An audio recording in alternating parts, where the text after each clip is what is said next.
आज दो देशों की अलग अलग तस्वीरें दिखाऊंगा। पहली देश की तस्वीर ऐसी है जिसने सोचा था कि ईरान में तख्ता पलट करेंगे, दंगा कराएंगे, मोसाद एजेंट भेजेंगे, तमाशा होगा, तख्ता पलट होगा, उसके बाद हुकूमत अपनी होगी। भाई किसी की औकात है क्या वो रोक ले? लेकिन हुआ क्या? वहां तो कुछ नहीं हुआ। वहां लोग आज भी सड़क पर हैं। हाँ जी हाँ, मैं बात कर रहा हूं ईरान की। ईरान पर सैकड़ों नहीं, हजारों नहीं, लाखों की तादाद में लोग सड़क पर उतरे। इस दौरान बिना किसी सुरक्षा के वहां के विदेश मंत्री, वहां के राष्ट्रपति, वहां के अलग अलग ऊंचे पद पर बैठे हुए लोग सड़क पर थे। क्या वजह थी? विरोध? नहीं, विरोध तो कहीं और हुआ है। उस देश में हुआ जिसने सोचा था कि मिडिल ईस्ट का बादशाह बन जाएगा। जी हां, मैं बात कर रहा हूं इजराइल की। इजराइल में अब हो चुका है गृह युद्ध का ऐलान। जो हालात दिसंबर के आखिरी हफ्ते से लेकर 10 जनवरी तक थे, वैसे ही हालात इजराइल के अंदर है। क्यों? दिखाऊंगा आपको। और तो और $15 बिलियन स्वाहा हो गए। नहीं, किसी एक की बात नहीं है, कई देशों की, और सारे माथा पीट रहे हैं कि आखिर किससे दोस्ती कर दी।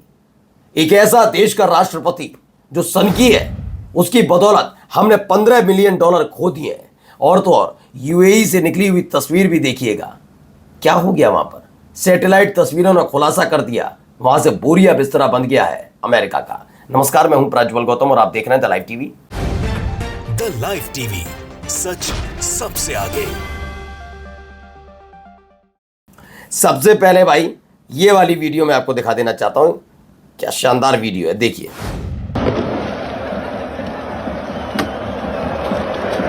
अब ये जो टूटा पड़ा हुआ है आगे सामान, उसे देखकर अंदाजा लगा सकते हैं मोहब्बत तो नहीं लुटाई जा रही होगी। आग लगा दी वहां पर। आग को काबू पाने के लिए कोशिश हो रही है। और ये कोई रीति रिवाज नहीं है। रीति रिवाज होता तो उस आग पर पानी नहीं डाला जा रहा होता सुरक्षा कर्मियों की तरफ से। दरअसल ये विरोध है। ऐसी तस्वीरें आपने कहां देखी थी? दिसंबर के आखिरी हफ्ते में ना, 10 जनवरी तक ना, जब तक खामनेई साहब का ऐलान नहीं हुआ था। जी हां, अब ईरान में जो करना चाहते थे वो इजराइल में हो गया है। खबर क्या है? हाइफा और यरूशलेम में हालात तेजी से बदल रहे हैं। हाइफा और यरूशलेम में कई इजरायली नागरिक बेंजामिन नेतन्याहू की सरकार के खिलाफ सड़कों पर उतरे, ऐसा दावा मोहम्मद इशान का है। उन्होंने उतरकर आए लोगों के बीच बढ़ता गुस्सा इस बात को लेकर है कि लगातार बढ़ता युद्ध देश को और बड़े संकट की ओर ले जा सकता है, ये कहा जा रहा है। अब आइए, नारा सड़क पर उतरे तो लोग ईरान में भी जरा देखिए।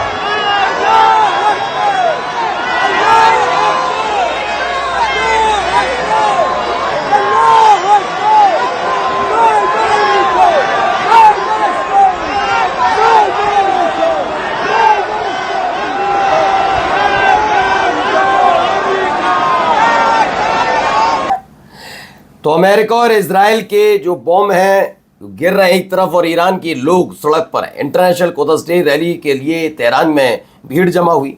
ये भीड़ विरोध नहीं कर रही थी अपनी सरकार का, बल्कि अपने सरकार के समर्थन में खड़े होकर अमेरिका और इजराइल की करतूतों का पर्दाफाश कर रही। देखिए ये भीड़, देखिए बेतहाशा भीड़। भाई ये डर लगता है ना, जैसे आप ये सोचिए, ये तो फिर भी बम गिर रहे हैं।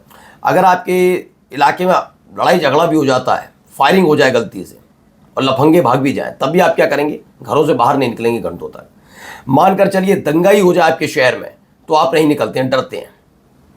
यहां बम गिर रहे हैं, फिर भी ईरान के लोग कहां हैं? और इजराइल के बंकर में, ईरान के बाहर खड़े हुए हैं। मैंने 20 दिन पहले भी बात कही थी, दो चीजें हैं। ऐसा नहीं कि ईरान के पास सिर्फ मिसाइलें हैं, सिर्फ बात यह नहीं है।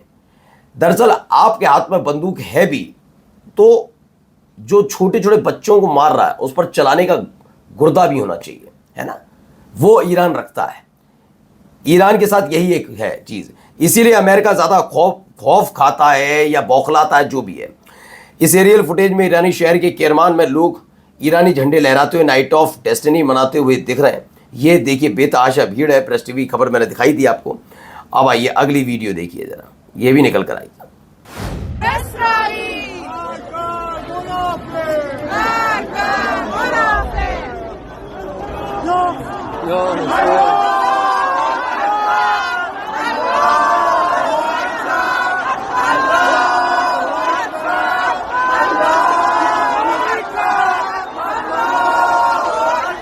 तो तो नारे लग रहे हैं। ईरान के तेहरान में मार्च निकला है, अमेरिका और इजराइल की बॉम्बिंग एक तरफ हो रही है और दूसरी तरफ ये लगातार ही बाहर निकले हुए हैं। और भी वीडियो देखिए, यहाँ देख लीजिए क्या हो रहा है। कोई सुरक्षा नजर आ रही है? आदमी कौन है ये? खुलेआम घूम रहा है, कौन है ये आदमी?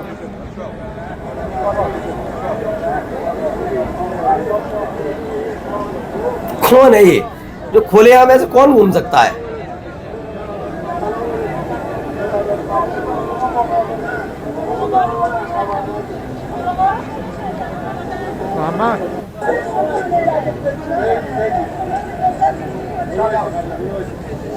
अच्छा, बमबारी में आप क्या करेंगे?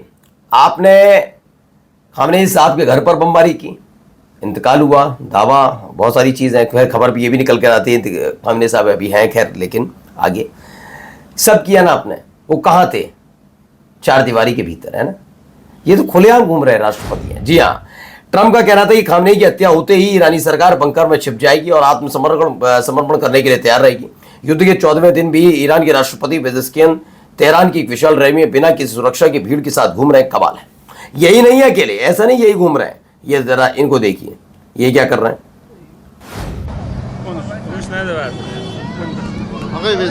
पहचाना इनको?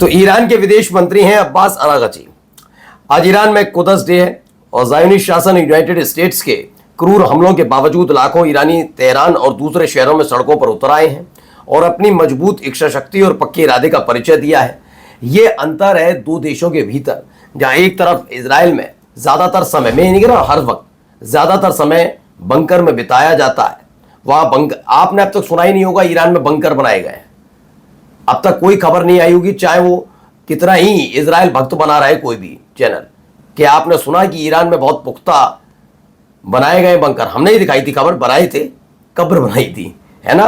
अब देख लीजिए, वो बंकर में गुजारते हैं समय क्योंकि उनको पता है कि उनकी करतूतें ऐसी हैं, इनको पता है कि इनके पास ताकत है या नहीं, या हौसला है या नहीं। खैर आगे देखिए हालात क्या है बेचारे ईरानियों के। देखिए ईरान ने क्या हालत कर दी है इजरायलियों की, क्या हालात देखिए।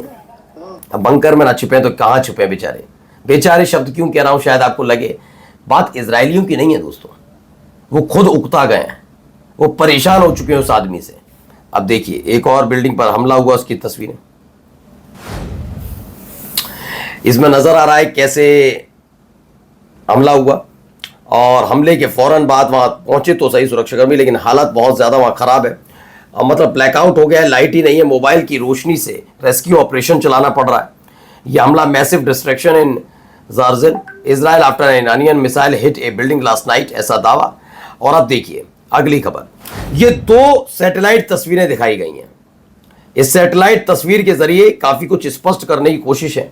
ये इजराइल की तस्वीर नहीं बल्कि यूएई की है। यूएई में अमेरिकी अल दाफत सैन अड्डे से मिली हुई नई उपग्रह तस्वीरें, सैटेलाइट तस्वीरों से पता चलता है कि एक ईरानी मिसाइल ने अड्डे के लगभग आधे हिस्से को नष्ट कर दिया।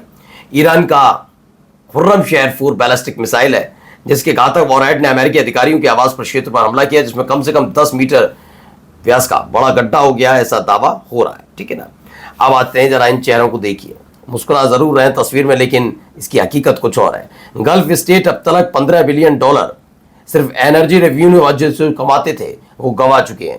ये जैसे ही 28 तारीख शुरू हुआ तो अब तक $15 बिलियन का नुकसान हो चुका है। नुकसान तो दुबई का भी है, देखिए कितनी खूबसूरत इमारत थी, लेकिन हमले दर हमले दर हमले दर हमले दर हमले होते गए और हालत क्या हो गई। दुनिया का सबसे सुरक्षित शहरों में से एक दुबई का ये हाल है, क्या हाल कर दिया है। वहीं चाइना आगे आया है, इसमें कहा गया $2 लाख उन फैमिलीज को देने वाला है जिनके बच्चे अमेरिका और इजराइल के हमले में मारे गए। $2 लाख की सहायता देने का ऐलान चीन ने किया। किसने? चीन ने किया। फिर सुनिए, चीन ने यह ऐलान किया है वो $2 लाख देने जा रहा है इन लोगों को।